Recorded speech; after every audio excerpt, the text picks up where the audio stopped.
Hello, I'm Gus Downing, publisher and editor of the D&D Daily, and this is the LP News Network. Today's episode provides an update on the state of cybersecurity in the retail industry, the NRF's efforts in working with its members to address the cyber risk to the businesses, and an update on the incoming administration's focus on cyber issues. With us today to talk about these subjects is Tom Litchford, the Vice President, Retail Technologies at the National Retail Federation, and Paul Martino, the Vice President, Senior Policy Counsel at the NRF. As the largest trade association in North America, the NRF has led the way in the cybercrime fight for the retail industry. The NRF is playing a vital role in Washington on congressional legislative efforts regarding these issues and has lobbied tirelessly on behalf of the nation's retailers. Gentlemen, thanks for being here. Thanks, Gus. Thank you. Tom, you know, I hear the NRF has some news on the cyber information sharing front. Can you share it with us? Oh yeah, we're pretty excited. I think we actually talked about it maybe a couple years ago. If you remember, Obama made an executive order to promote private sector sharing of cyber information.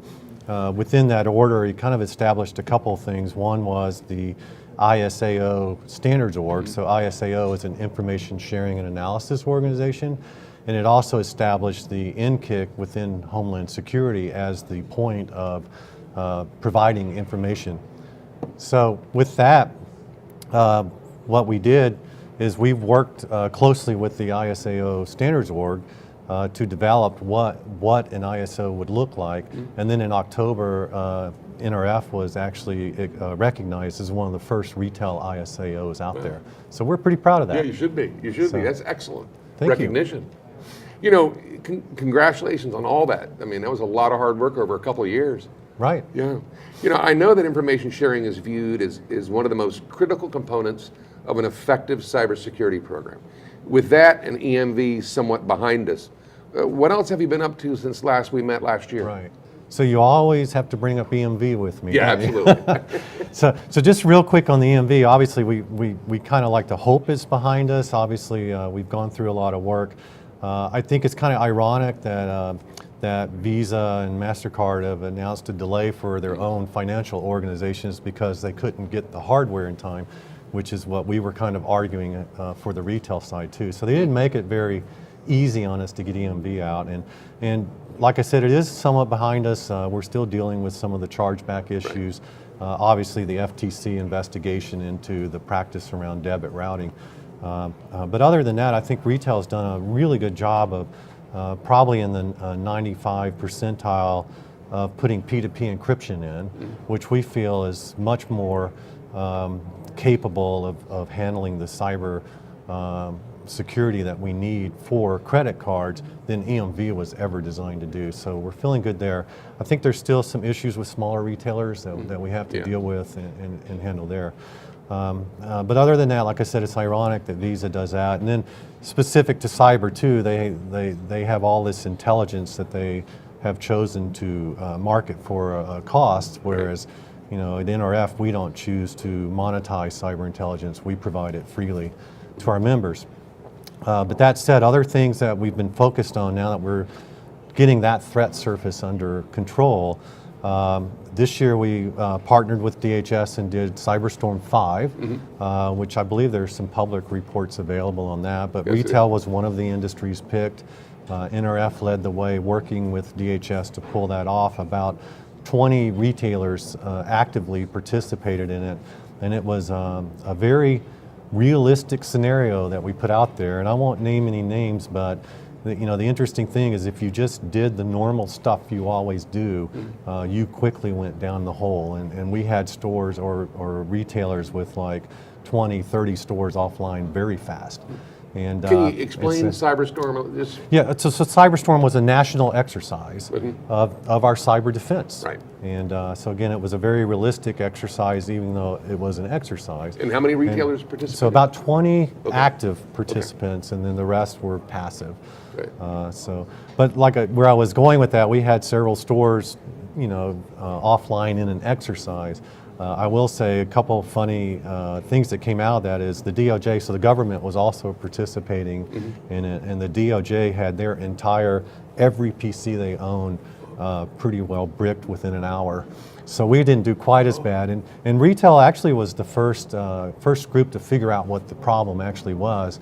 And what really the exercise proved out was once we figured it out, we were freely sharing that back and helping healthcare get back online. The government looked at what we were doing. And so I think it was a really good exercise to show, again, the value of that cyber sharing. You know, if you've got some data, get it back and let everybody start putting the puzzle together so we can figure out what's going on. Was that reported publicly at all? The actual, Yeah. we reported the exercise. Right. But the results and how it handled, was that reported? Yeah, I believe there's a public version of the results that is published now. If Okay. not, get with me, I'll make sure Yeah, I'd love you to. get to see that. But other than that, we also, another issue we have, again, focusing on information sharing is probably the number one thing you can be doing to help protect yourself, is we partnered with Threat Connect, which is a platform for sharing information. And we just launched that partnership in December and are bringing on our members as fast as we can and get them up to speed on that. So Now, what's the difference between Threat Connect and your ISO, the information well, so sharing? it's part of the ISAO. So if you Okay. think of an ISO as an organization that promotes information sharing, we do lots of things. So we have a threat alert system that we're constantly, in fact, I would say we push about 12 to 15 alerts per day. And we do research, we do education, we do benchmarking for them.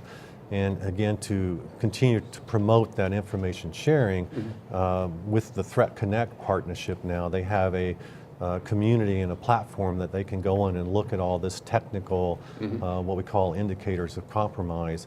And they can work within their own organizations, or once they want help, they can push it out to the NRF community, and then have over 100 NRF retailers looking at that data and responding to Excellent. it.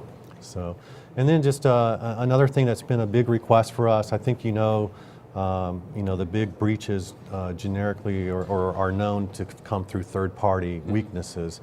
And so we've been asked to help them develop a third-party risk management guidelines, which we'll actually be publishing tomorrow at the Security Council meeting. Excellent. So lots of stuff we've been doing. Yeah, absolutely. You've been busy. Yeah. And making some progress significantly. Yeah, you can never rest. Yeah, I'll put absolutely. it Not in that this way. world. They aren't. So, So, Paul, we get a new administration this Friday. What do we expect at this point? I mean, since there's been very little said or even discussed about priorities from a retail perspective, Right. zero. Right. But according to what I've learned is, there's never been an administration that's really asked for a national plan on a commercial perspective. So Right. we finally have an administration to ask for a plan. Okay, and I think anybody would have in this particular point. Right. But, what do you expect? What do you expect to see? Thanks, Gus. I think you have to look at the evidence we have and try to, decide or determine in advance as best you can what we might expect. I think in due time we'll know what we're facing in terms of a national plan or a policy out of the new administration. But if I were to look now at some of the factors, I would look at the people that President-elect Trump is putting in place. Some very clearly have security or cybersecurity experience. Giuliani is one that comes to mind. We know he'll be engaged in writing a 90-day report on the Russian hacking or hacking attempts. But if you look deeper at some of the other picks for his top positions, for Attorney General, he's selected or nominated Senator Sessions. Many people might not know that in his work on the Judiciary Committee in the Senate, he had data breach legislation for years. He had the first, I think, in the Judiciary Committee, the first bill back in 2005. It's an issue he cares about. That he sponsored. He sponsored himself, yes, and industry supported. And it took an approach to try to duplicate what many of the states had put in place in terms of notifying consumers about breaches, and do that at the federal level with a federal law that would create one uniform standard. So that is something that Senator Sessions has been engaged in. I would expect the Department of Justice under his leadership to also be focused on cybersecurity and data breaches. Another person Mr. Trump has put in place is Representative Pompeo, who will become the CIA director if confirmed. Just this past Congress, NRF worked fairly closely with Congressman Pompeo's office on trying to bridge some of the gaps in proposed data breach legislation, trying to address some of the concerns we have, particularly with third-party vendors and service providers, and the weaknesses that they have perhaps in their security systems. Mr. Pompeo sponsored an amendment that was adopted unanimously in the House Energy and Commerce Committee that would require third-party vendors to notify of breaches in all instances when they have them. You know, a lot of the bills in Congress, you might imagine, committees of jurisdiction they have favored industry sectors, and in some of these committees, the bills that are come out of them will apply rules to everyone except that favored industry. What NRF has promoted over the years is to have legislation that applies equally to all industries, and if all industries face the same obligations to secure data, the same obligations to publicly notify about breaches when they have them, we think that will create the proper incentives for security across the board to improve, as they all try to avoid the, all of the downside of reporting a breach, whether it's enforcement actions from the government, or class action litigation, or a drop in the stock price, bad publicity, firing of a CEO. We've seen all of that, and we think the avoidance of those bad things is what can create the necessary incentive for everyone to improve their security game. That mandates alone might not do it.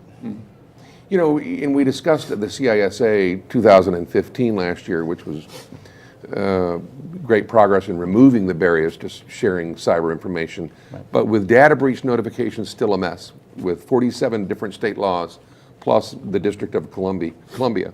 Do you see the new Congress working to address that? I do. I first became involved in data security legislation back in 2005. I had worked on the Senate Commerce Committee from 01 to 05, and so it's been more than a decade trying to get a bill through Congress. But we haven't had the same political landscape since 2005 that we have right now, meaning a Republican administration, a Republican-controlled Senate, a Republican-controlled House. With that alignment in place, I think the odds are better that we'll pass a bill that would preempt the varying state laws. There are 47 of them now, as you mentioned. Businesses and consumers alike would be in better position if there were a consistent application of the law. Everyone knew the rules of the road. Consumers knew what to expect, that their data would be handled properly, and if it wasn't handled, they would become aware of it. As I mentioned before, we think that everyone having the same level playing field in terms of the requirements to protect data will result in a more improved security system across the board in the U.S. You know, Tom, what's on your plate for the coming year? I mean, obviously there's a lot from a legislative perspective that we're expecting. Right. What's on your plate? Excuse me, I have a little bit of a head cold here. That's quite all right. A few things. Well, tomorrow I mentioned the IT Security Council will have their meeting where we'll actually announce the first release of the third-party risk management report. But some big things on the plate. I think we partner closely with Chertoff Group and Deloitte for help in this space. So we're looking at a few things. One is, I think a couple years ago, I probably reported here too, we released the first ever cyber risk report for the retail industry. It was over a 100-page report for retailers to kind of get their arms around what everybody's doing, in terms of budget, what types of systems are you using, what your organizations look like. So we're in the process of updating that. We also led the way with the first ever industry-specific cyber risk leadership summit, again partnering with Deloitte. So we're looking at doing that again this year. So those are a couple of the big ticket items that we're looking at. Obviously, loss prevention in our world I mean, there's a merger going on, so to speak, of IT security and LP, even if it's merely from a standpoint of more LP executives are managing the e-commerce fraud. A lot of LP executives sit on the cybersecurity response teams. Right. You know, as this continues to evolve, where do you see the role of loss prevention, of that senior executive and their team within that retailer? Right. Any thoughts there? Yeah, well, we, again, started down this path about 4 years ago, and I think there's still some education to do where, I would argue that cybersecurity is not an IT problem. I mean, obviously, IT is your first line of defense, and we want those guys out there actively not only protecting our perimeter, but also doing, actively monitoring and looking for breaches and mitigating those. But at the same time, I think, at the C-level position and the board positions, they need to understand that, again, this is not an IT problem, that this is a business risk problem. And I think that means all leaders have to come together to figure out what are we going to do to combat this. And I think LP plays a strong part of that. I mean, obviously, their background has not necessarily been in information technology or cybersecurity, but they have a lot of expertise in bringing how to protect an organization from business risk. So I think that'll be a key part for them. Paul, any parting comments, any parting thoughts? Yes, I'll give you one issue to be on the lookout for this coming Congress. I think will be a hot button issue in the world of cybersecurity, and that is Internet of Things, or IoT device security. This has been raised more particularly following the attack on Dyn and the ability to literally take down, a half dozen or a dozen well-branded sites, including retail sites. There is going to be an effort in Congress to try to do something about that. Proactively? Proactively. There have been letters from members of Congress to various agencies. I think at the baseline for any of it, you'll see perhaps the development of standards or some kinds of standards for device security, and then perhaps we'll see certification or self-certification, or perhaps even labeling on consumer products. All of these are in the mix of ideas that are being discussed on Capitol Hill, and I think it's one to watch. Retailers may be expected to play a role, whether it's in educating consumers or, of course, in making sure the products that they sell have the proper labeling. But it's important to remember that we also have LP professionals that are using IP-enabled devices to do their craft in protecting the stores, and they'll have to take care to make sure that those devices are not ones that can also be susceptible to being used in a distributed denial of service attack. So I think there's work and thought to be put in there from the retail side, and Tom and I have been engaged in giving presentations to retail members at various council meetings on this topic, and I think it's one that's going to continue to grow. Tom, any parting thoughts? Yeah, I just, the Dyn was an interesting one. I don't know if people realize, just from the technical aspects of that, that was a DDoS attack we've never seen before. That was approached, I think they were saying, 1 terabyte per second. That's 1 trillion requests per second that those servers were getting, and of course Dyn couldn't handle them. So this whole IoT world is going to be an interesting one, and I think what Paul said is specifically from an LP side, the business risk that IoT brings, not necessarily that we are using the IoT devices, but what if our IoT devices are the ones that are hacked and then causing the problem? So I think there's a lot of things that it's going to make this an interesting year. Yeah, it is. Yeah, it is. Gentlemen, thanks for being here today. Thanks, Gussie. Well, that's it for this episode, ladies and gentlemen. We'd like to thank you for watching, and until next time, let's keep them all safe out there.